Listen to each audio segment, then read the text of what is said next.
Okay, we're at part 3 of the HandCab-DC. It's a DC throttle that can control a DC train. You could use this on a DCC layout to run a DC train in a district where the DCC power is turned off. You just connect the track leads to a section of track and you have power.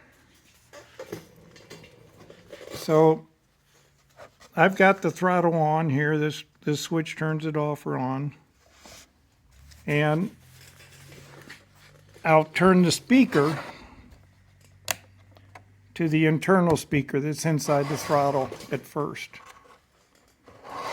So that switch turns the speaker to the internal speaker or the speaker that's in the boxcar. If I press this first button here, that goes through the startup sequence. So all the sounds here are 567 EMD diesel that was in a number of locos, including the one I'm running here, plus a lot of other ones. This loco I haven't run a whole lot, so it's not running as good as it should, but it's doing okay for this demonstration. So we've gone through the startup sequence and it's now idling. There's some different horn buttons here. So if you have a short horn, you have a medium length horn, and you have a long horn. You also have the option to run a crossing horn, the horn button on the side. And it'll run a sequence as the train approaches the crossing.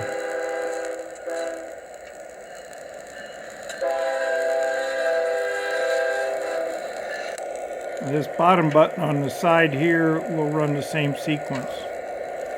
You could also run your own sequence as you're approaching a crossing. You could run the medium horn,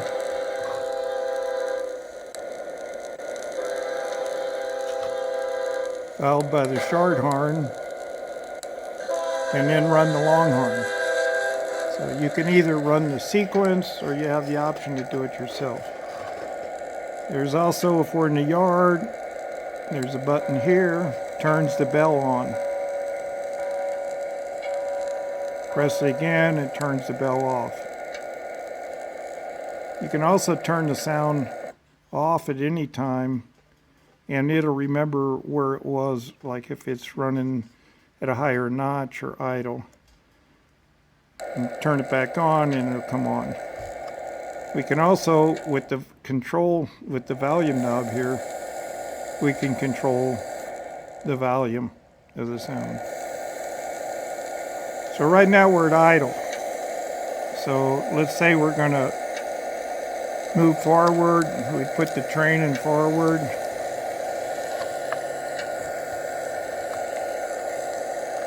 And we could hit the same button that we did to start it.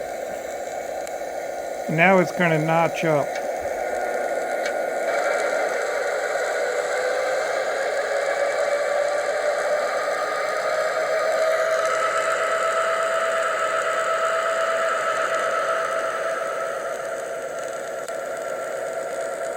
So now we're at a higher notch.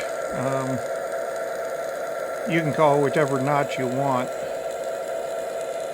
And if the train's running here and I want to slow it down, I can hit the bottom button here and it'll notch back down to idle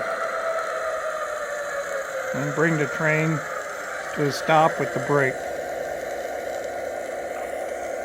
Release the brake. Now I'm back down to idle. If I can either ramp back up, notch back up with this, or down with these two buttons as many times as I want. When I'm finally ready to shut down, then I hit this button one last time and it'll go into the shutdown sequence.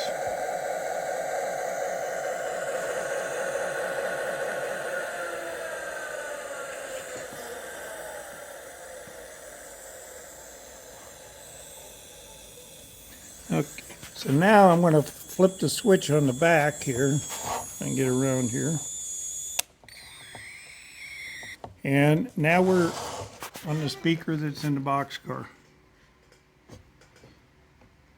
So I'll hit the start.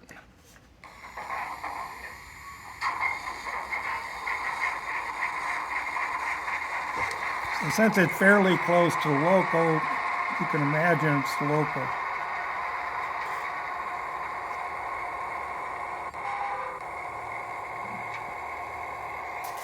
So we'll put the throttle in forward. We'll hit the button one more time so it starts to notch up.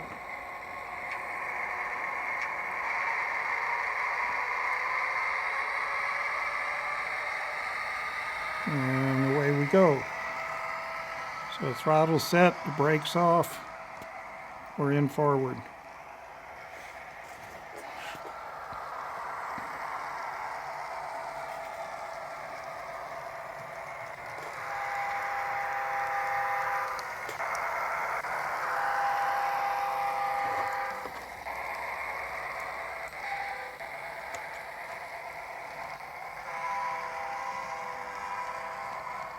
So there I played this crossing sequence with the medium horn twice, the short horn, and the long horn. Here I'll just go ahead and use the horn on the side over here. And it's running through the same sequence.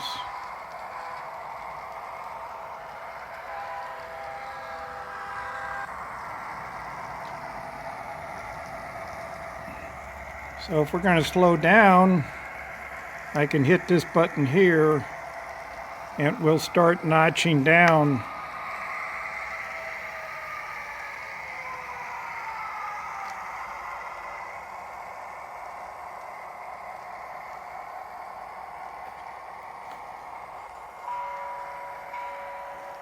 There again, I can change the volume.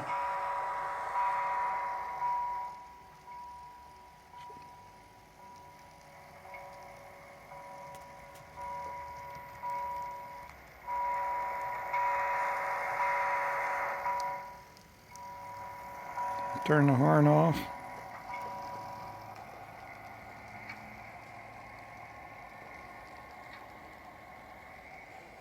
And I'll take the throttle, bring the train around here a second. Now apply the brake, bring the train to a stop.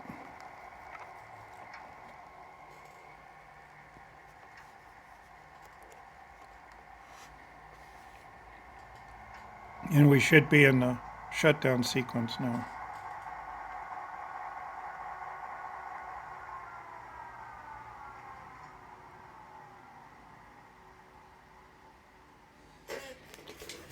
I haven't run with the throttle much because I just finished it. I've experimented with different parts of it as I've gone along. It took me a long time to get the sound files where they are now. I learned how to edit sound files. I'm getting fairly good at it. But it's not an easy throttle to build. It's cheap. You can build everything here along with the Bluetooth, the speakers, and everything for $30 to $40 max. Even less if you order everything from China. But